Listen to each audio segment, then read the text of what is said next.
Bit-bit ng search warrant, pinasok ng NBI Cybercrime Division at Special Task Force ang compound na ito sa Suwal, Pangasinan. Nang mapasok ang kwarto, agad na aresto ang dalawang Chinese na umano'y part owner ng kumpanya. Ilang taon ka na, kapatid? 17, 11, 12. Nasagip sa isang warehouse ang tatlong minor de edad at nang tanungin kung magkano ang bayad sa kanila at ano ang pinapagawa. 150, isang araw. 150 lang. Ang bubahati mo, sako. Ilang sako nabubuhat mo sa araw? Ilang sako nabubuhat mo sa araw? Ha? 50? Sumunod at tumulak ang isang bangka, sakay ang mga ahente ng NBI sa mga fish cage. Doon naman nasagip ang dalawa pang minor de edad na pinagtatrabaho rin. Sa kabuuan, 10 ang nirescue na minor de edad na ayon sa NBI, pinapagamit ng mga peking ID para palabasing hustong gulang na sila.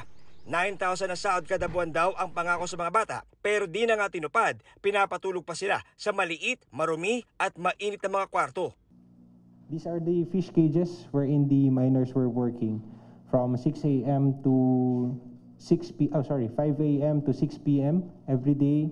Ang ilan sa mga babaeng minor de edad, posibleng ginahasa pa. We found 2 minors, 13 and 17 years old, both of which are pregnant. Sasampahan ng reklamong statutory rape ang mga nakabuntis sa dalawang minor de edad. Maharap din sila sa iba pang asunto. We filed the Anti-Trafficking in Persons Acts and Child Labor Law under 9208. May alam ka ba doon sa bakit nagtatrabaho yung mga bata? Hindi kilala. Dito, May mas malalim pang iniimbestigahan ang NBI kaugnay sa halos 500 illegal na fish cages ng mga dayuhan. May 200 metro lang daw ang layo sa Suwal Power Plant. Mushrooming of bangus, which yung mga nakatakas sa fish fence, it would affect the cooling off system ng power plant. And by that, the operation of the power plant as a whole would be disrupted, affecting Luzon-wide power distribution. So magkakaroon ho siya ng blackout. Actually, meron na hong nangyari dito.